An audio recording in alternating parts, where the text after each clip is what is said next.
Yo, hello, good day again sa inyo mga kabackyard. Shoutout nga pala sa ating kaibigan na si Chris King Channel. Salamat sa pa-t-shirt idol.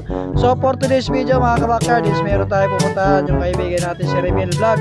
Dahil magpapatulong tayo mag-apply ng AdSense. So tara, samahan nyo ako. Let's go! So ayan mga kabackyard, nandito na po tayo sa bahay ng ating kaibigan na si Remil Vlog. So tara, puntahan natin siya. Pasukin na natin yung kanilang bahay. So ayan, habang pumapasok tayo sa kanilang bahay, nagsishoutout tayo sa ating mga followers. Shoutout sa inyo at sa ating mga kaibigan dyan dito sa Surigao. Shoutout sa inyo mga lods. So nandito yung ating kaibigan, tinatawag natin at yan, nandito na siya. Tingnan nyo, lalabas na siya. So ayan yung ating kaibigan mga kabackyard. So may naisip ko siya. So syempre habang hinihintay natin yung ating Lodi, so samahan nyo muna ako. Ipapasyal ko kayo sa kanyang manukan. So papakita ko sa inyo yung kanyang mga nokis. So ayun siya. So tara, samahan nyo kami. Let's go!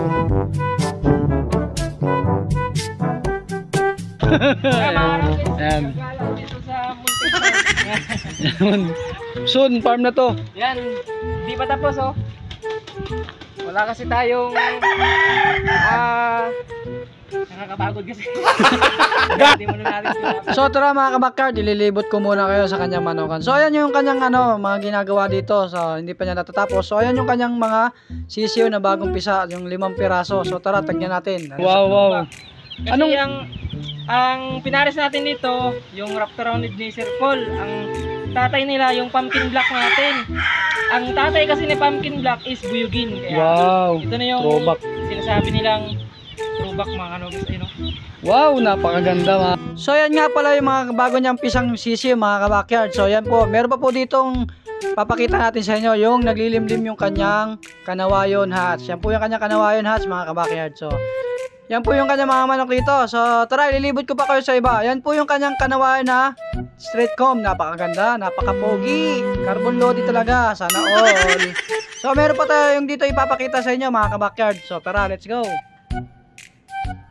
So ito yung Raptor Rounded ni Idol Remil Vlog na cross sa Boomer Pumpkin. So yan, napakapogi na rin. Oh, medyo mailap.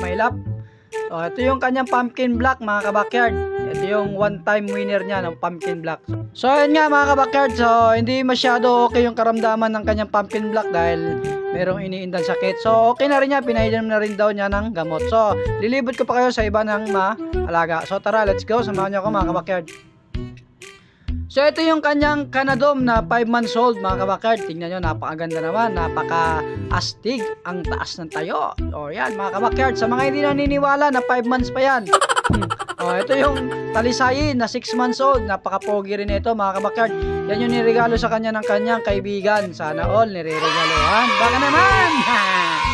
So tara, nililibot ko pa kayo sa iba. So ito yung pinakita natin na isa yung kapatid nito mga kabackyard. Tingnan nyo, napakaganda rin ng tayo. So yan, wala nang buntot dahil binunutan niya raw ng buntot. So napakaganda po ng mga manok ng ating Lodi. So meron pa tayong papakita sa inyo. So tramahan nyo ako. Let's go mga kabackyard. So ito nga pala yung pumpkin nuts natin mga kabackyard na iniram sa atin ng ating Lodi. So hindi pa niya nagagamit dahil medyo lugon para yung balahibo. So soon magagamit niya rin yan mga kabackyard. So tayo rin, may babalik din natin yan sa ating area. So ito yung kanyang mga sisiw mga kabackyard, 1 month old and a half. O yun, sana all ha. Ang gaganda mga kabackyard. O tignan nyo. Sana, baka naman Brad, baka naman. Gago! So tara, yan po yung kanawayon na breeding niya. So ito yung mga white kelso na cross sa Doom. Yan, ang gaganda rin ang tataas ng tayo. So napakaganda talaga ng manok ng ating Lodi dito. Sana all.